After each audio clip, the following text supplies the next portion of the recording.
नमस्कार। आप देख रहे हैं स्पेशल कवरेज न्यूज और मैं हूं आपके साथ शिव कुमार मिश्रा। मेरे साथ हैं मुंबई महानगर वृहद पालिका की वार्ड नंबर 2 की उम्मीदवार मेनका गिरीश सिंह। स्वागत और अभिनंदन। आपके भी सभी दर्शकों को मेरा नमस्कार और आपको भी मेरा नमस्कार। मेनका जी इस समय वार्ड 2 से कांग्रेस की उम्मीदवार हैं और जिस हाँ, तरीके से उम्मीदवारी का जो नंगा नाच हुआ है कि पर्चे छीने गए, दबाव बनाए गए, पर्चा निरस्त हुँ, कराए गए, पैसे का प्रलोभन दिया गया, किस तरीके से ये पूरा खेल खेला गया है उस सब पर बातचीत करेंगे। मेनका जी के मुद्दे हुँ। क्या क्या रहेंगे चुनाव में उस पर बातचीत करेंगे। और भी चुनाव में क्या महिला अस्मिता, महिला इज्जत, महिला आबरू, इन सब पर बातचीत करेंगे। पहला सवाल मेरा आपसे यह है कि बड़ी भाग्यशाली है, उम्मीदवारी बचा ली हाँ, और ये तो उम्मीदवारी आप बच कह गई है। सकते हैं।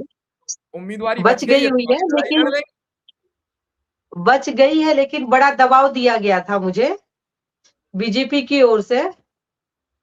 मतलब इस तरह मुझे परेशान कर दिया गया था इस तरह से कि बस आप उम्मीदवारी जो है ले लिए, लेकिन मैं वो कांग्रेस की कार्यकर्ता और राहुल गांधी की सिपाही हूँ, जो ये मैं कभी नहीं कर सकती, बल्कि मैं उनकी निरस्ता मैं कर दूँगी मैं। बड़ी हिम्मत दिखा रही है इस समय जब भाजपा एक एक पर्चा छीन के पैसे से, प्रलोभन से बहुत सारे उम्मीदवार बिठा दिए। हाँ, तो वो तो करेंगे, उनका काम है। इससे साबित होता है कि वो जीत नहीं सकते हैं और इस तरह की हरकतें करके वो साबित कर रही है कि कहीं न कहीं वो हार के करीब है। किन मुद्दों को लेकर मेनका जी चुनाव में उतरेंगी, क्या क्या मुद्दे होंगे इस बार के चुनाव में आपके? इस बार के चुनाव में जो मेरे एक तो है महिला का, जहाँ पे आप देखेंगे महिला सुरक्षित नहीं है। उनके सुरक्षित ना रहने के 2-3 कारण हैं। नशा, आज मेरे वार्ड में ड्रग्स बिक रहे हैं, कोकीन्स बिक रही है। जो कह रहे हैं ना पुलिस स्टेशन के पास बिक रहे हैं, सबको पता है, लेकिन कुछ नहीं हो रहा है, खुलेआम बिक रहे हैं। वहाँ के जो विधायक हैं, वो भी जो है बीजेपी के ही है और हमारे मुख्यमंत्री भी जो है बीजेपी के है। तो एक जो हमारी जो पीढ़ी है, वो नशे में जो है पूरी डूब चुकी हुई है और आप इसे कह सकते हैं कि आने वाले दिनों पे अगर इस पे काबू नहीं किया गया, तो ये दूसरा पंजाब बन जाएगा। मोदी जी दिन भर नशे पर लेक्चर देते हैं तो मुंबई में भी नशा बिकने लगा। हाँ, बहुत, बहुत। इतने आप बड़े-बड़े महिलाएं खेप लड़ेंगी पकड़े जा कैसे? रहे करोड़ों रुपए। आप हाँ, आप महिला हैं, वहां लड़ेंगी कैसे? वहां उद्धव ठाकरे की शिवसेना है, एकनाथ शिंदे की शिवसेना है, अजीत पवार की पार्टी है। फिर जब इन सब से बच जाओगी तो फिर भारतीय जनता पार्टी है, कैसे लड़ पाओगी? मैं उस देश में पैदा हुई हूँ, जहाँ पे झांसी रानी जी पैदा हुई है।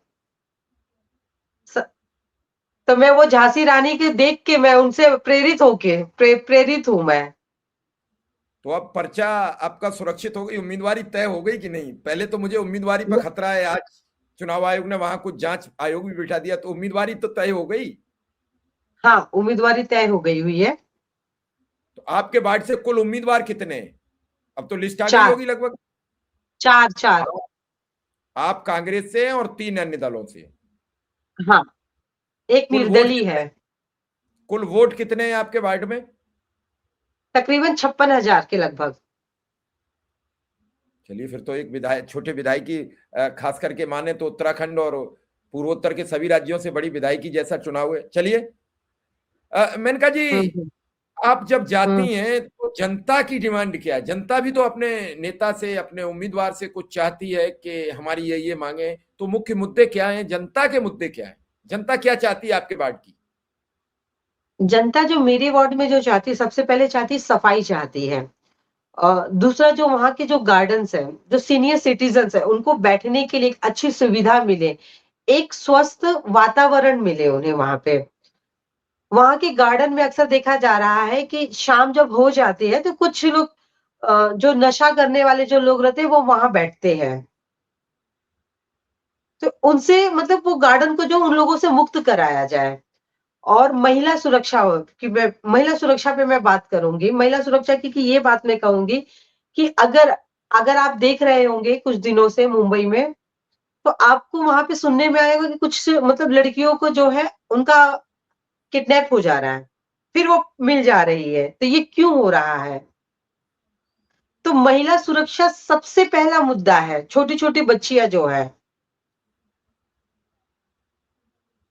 महिला सुरक्षा हो गई, सीनियर सिटीजन के बैठने की व्यवस्था हो गई, साफ सफाई हो हाँ, गई। इसके अलावा जैसे वहां अक्सर जो रेडी पटरी वालों की समस्याएं बड़ी रहती हैं, उनकी लड़ाई भी हाँ, आपने खूब रेडीमेड जमकर लड़ाई है, खूब जमकर लड़ी। हाँ, हाँ, और उन हाँ। रेडी पटरी वालों के लिए आपकी सोच क्या रहेगी? कैसे वो सड़क पर अपनी दुकान लगाएंगे, कैसे वो काम करेंगे? क्योंकि अगर वो काम नहीं करेंगे तो उनके परिवार कैसे पलेंगे? 16 तारीख को उनका जजमेंट है, 16 तारीख को देखिए क्या जजमेंट आता है। और मुझे पूरा भरोसा है कि जो भी निर्णय आए वो हॉकर्स के फेवर में आए और आना ही है, इसमें कोई 2 राय नहीं है। लेकिन ठीक है, जब तक सरकार परेशान कर रही है तब तक परेशान करे वो भी भारत का एक हिस्सा ही है और इसका जो इफ़ेक्ट है, वो कहने के लिए 99,435 है। लेकिन अगर आप 99,435 लोगों के पीछे के अगर परिवार देखेंगे, तो ये तकरीबन 4 से 5 लाख लोगों के एक पेट का सवाल है, जहाँ पे सरकार ने जो है सीधे उनके ऊपर वार किया हुआ है। और उन परिवारों पे जो है एक भूख ही नहीं उनके घर पे जो बच्चे हैं, उनकी पढ़ाई-लिखाई मतलब पढ़ाई-लिखाई, मेडिसिन हर चीज़ पे उसका असर पड़ा हुआ है। अब मुझे समझ में नहीं आता कि इतनी बड़ी आबादी पे सरकार क्यों आँखें बंद करके बैठी हुई है और अपनी आँखें मूंद के रखी हुई है पूरी। आप अपने वार्ड की जनता से अपील क्या करेंगे? ये तो मैंने आपकी सारी बातें सुनी। क्या आपका प्रोजेक्ट है? क्या आप जनता की मध्य लेके जाएंगी? क्या जनता की बात अपने लोगों तक? आप अपने वार्ड की जनता से क्या अपील करेंगी?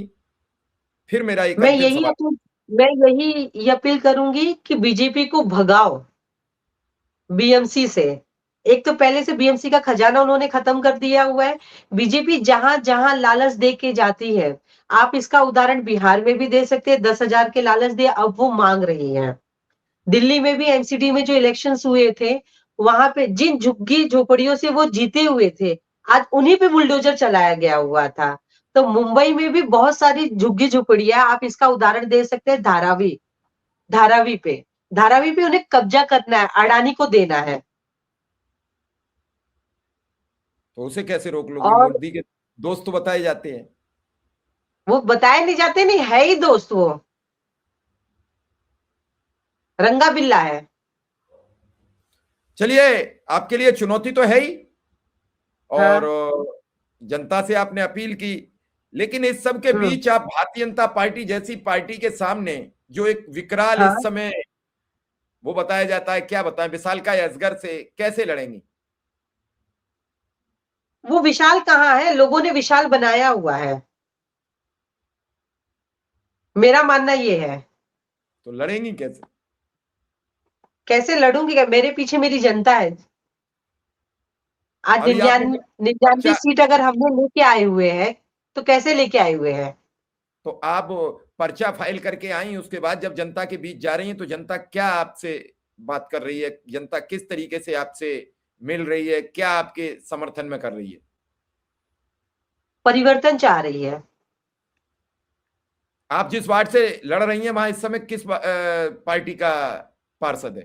नेटवर्क कुछ इशू है। मैं आपसे ये पूछ रहा था कि आपके सामने इस समय कौन सी पार्टी का पार्षद है मौजूदा हालात में? भाजपा के। भाजपा के। तो कैसे लड़ेंगी? वो तो एक बार हाँ। जीते हुए हैं, और जीते हुए पार्षद मुंबई में बड़े अमीर हो जाते हैं, जाने क्या क्या बताया जाता है। हो सकता है अगले चुनाव मेनका जी भी हमसे बात न करें। मैं ये आपसे जानना चाहता हूं कि बीजेपी उम्मीदवार का आप सामना कैसे कर पाएंगे? बीजेपी उम्मीदवार का सामना उन्हें सामना करने की ज़रूरत ही नहीं है। वो है ही नहीं कुछ। क्योंकि वहाँ की जो जनता है वो कांग्रेस के साथ उनका विश्वास है। चलिए मेनका जी, आपने हमें समय दिया, इसके लिए आपका बहुत बहुत आभार, बहुत बहुत धन्यवाद।